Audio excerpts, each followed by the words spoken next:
And we would like to welcome Teresa Lusk to the program. She is the host of the Teresa Lusk Show, and she is also a counselor. And on her show, she focuses on business, faith, family, and politics. Good morning, Teresa. Thanks for being with us today. Good morning. Thank you for having me. So, obviously, in the last couple of weeks, there have been so many shootings, and these are shootings not like the mass shootings that we're getting, unfortunately, accustomed to hearing about, but these are more people, the wrong person going into to the wrong house, or, a couple of cheerleaders in Austin getting into the wrong car. We just had some stuff happen over the weekend. A couple of Instacart drivers pulling up to the wrong house, shot at. What is happening? Is there more violence? I believe that the state of mind of so many Americans is just on another level. I think there's so much intensity of many different things going on with our country, with social media, with the family breaking down. And I just think that people are in this very wound up state of mind, and I think that they're easily triggered.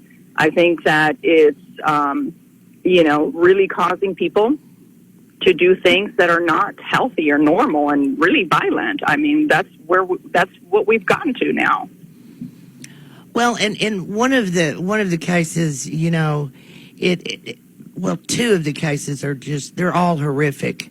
But one is an 84-year-old man who wound up shooting a teenager who showed up at his house by mistake. The kid was a honor student, all those kind of things.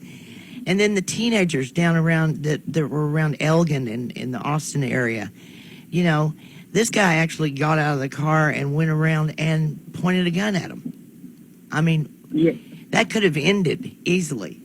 She was about to roll down the window and say, "I'm so sorry."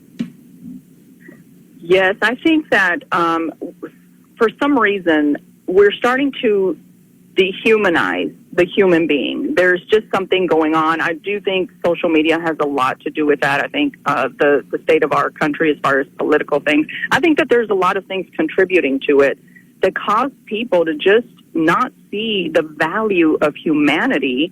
And then you add to it everything else that's going on right now. And even a person who may not likely do something such as that, there's just so much intensity going on right now. And we're starting to see that everywhere. It's really unfortunate because I think it really shakes up our nation. It shakes up people. It shakes up the children. And I just hope that there is a turn on this. It's getting kind of concerning, no doubt. And, is the answer, Teresa, you have your own program, more gun control, because you will hear the advocates for that saying yes, yes, yes. And then, of course, those that believe in the Second Amendment, absolutely not. It's a problem with mental illness or that sort of thing. But, you've got to wonder. Well, I mean, I think we're all going to have a different opinion about this, but I think we do have gun control. I just think people choose what they do with it. You can put a rock in my hand and I can decide what I'm going to do. You can put a knife in my hand. You can put me in a car and I can decide if I'm going to be aggressive and run somebody off the road, or if I'm going to be a responsible adult and a citizen of, the United States and that loves other people. So, everybody's going to debate this all day long. I just think personal responsibility is a must. And I just think so many things such as personal responsibility, morality, God, all those things are being thrown out. So I just think we're seeing the fruit of that, no doubt. Well, and one of the things I had to kind of wonder, especially after all this started coming out last week, are there other incidents like this that we're not hearing so much about because of the mass shootings that have been, headlining the news? But, all of a sudden we're hearing about these, these situations that, kind of involve what in some states are calling the castle law, that sort of thing like that. And maybe there's more of these that we just didn't know about. It's possible. I don't know what all is, every single thing, the media chooses what they're going to put out and what they're not. And I definitely think there's things we don't know about. I think there's a lot of things we don't know about. If you think about it, and I'm in no way minimizing this horrible violence, I think that needs to be dealt with accordingly. But there are a lot of things going on. There's abuse going on in the home with children. We don't hear about that constantly. We don't push more, control for that. And so I think that humanity is broken, and, it's going to have to take us as a nation and as individuals to start trying to push something better for our lives. This is the country we live in. And it starts one person at a time, one family at a time. It takes training, raising up our children, training them about being kind to people around you. And so, it's a place to start. So I don't think that we all have the answers. I mean, I absolutely, as a woman of faith, believe God is the first answer. And then, training up our families. And if there are mental health issues, which that is very real, then you also need to get people some help. But I also know that when people have mental health issues, a lot of times they also don't want the help. And so then you put in the gun issue and the gun control issue. And, I'm all for background checks and well-being, mental health checks, but even those are dangerous sometimes because any little thing could raise up a red flag and go, oh, they've been depressed before, they shouldn't have a gun. And that's not a healthy way to decide if somebody should have a gun. We've all gone through depression before. So those are my thoughts on that for sure.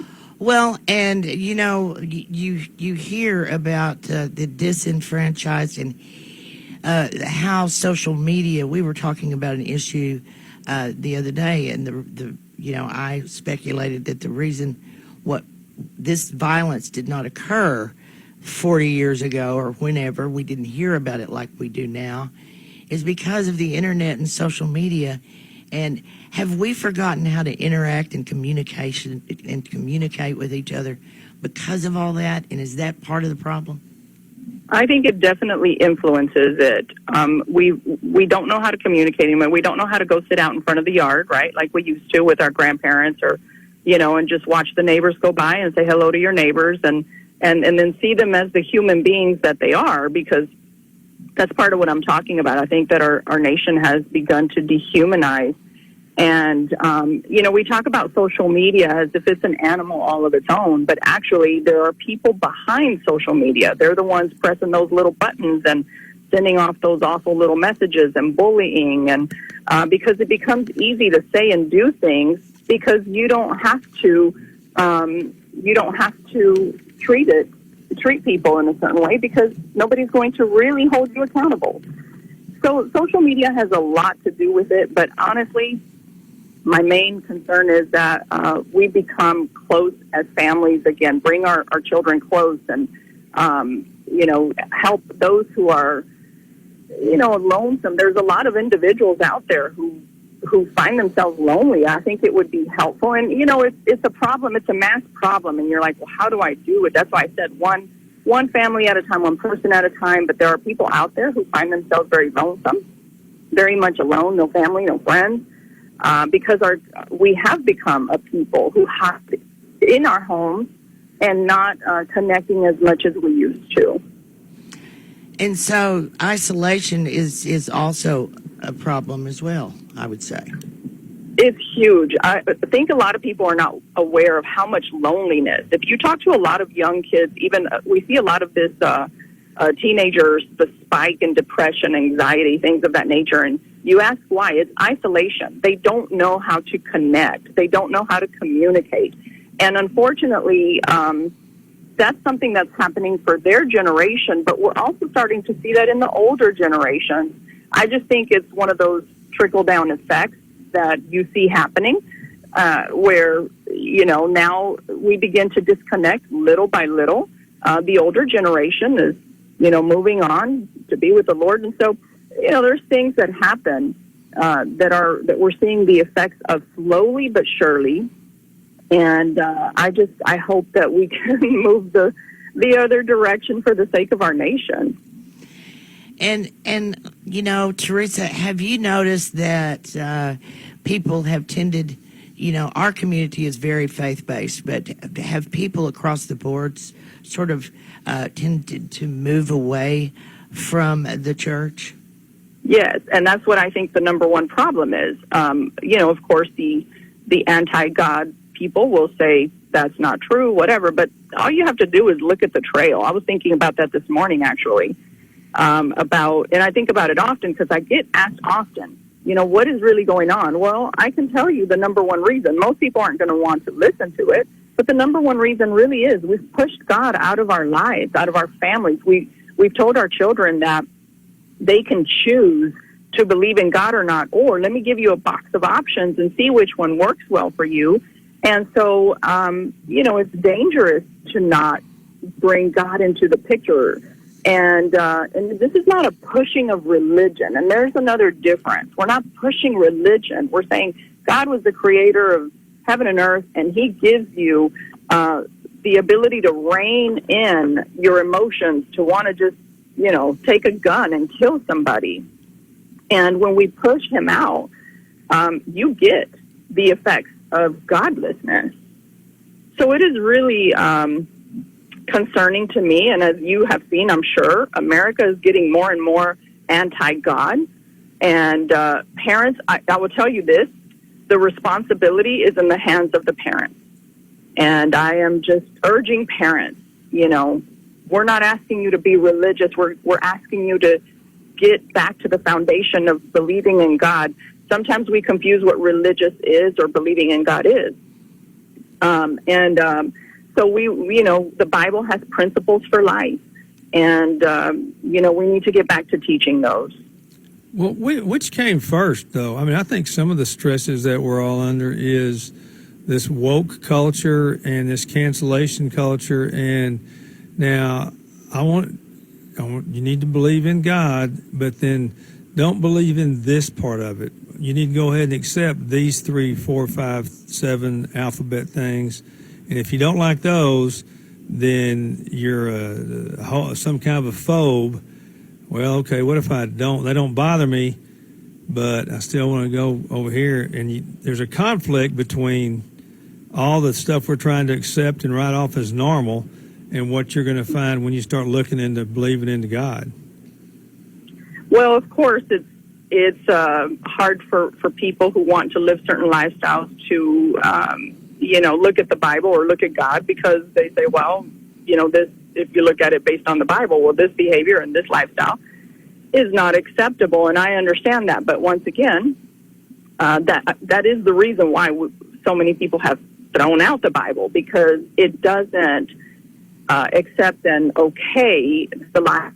And not just the LGBT stuff. It's all kinds of lifestyles, and I'm not picking on people. I love people, and, I believe that people can change their lives.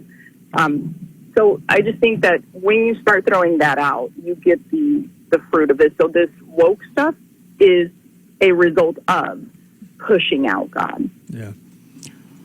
Well, Teresa, thank you so much for being our guest today. We have been speaking to Teresa Lusk. Thank you. She is the host of the Teresa Lusk Show, and she's also a counselor, and she focuses, as she has shown you this morning, on business, faith, family, and politics. And Teresa, where might our listeners find your show? Yeah, on social media, Facebook, YouTube, at Teresa Lusk Show. All right, Teresa, thank you so much for being with us. Thank you. It's been a pleasure.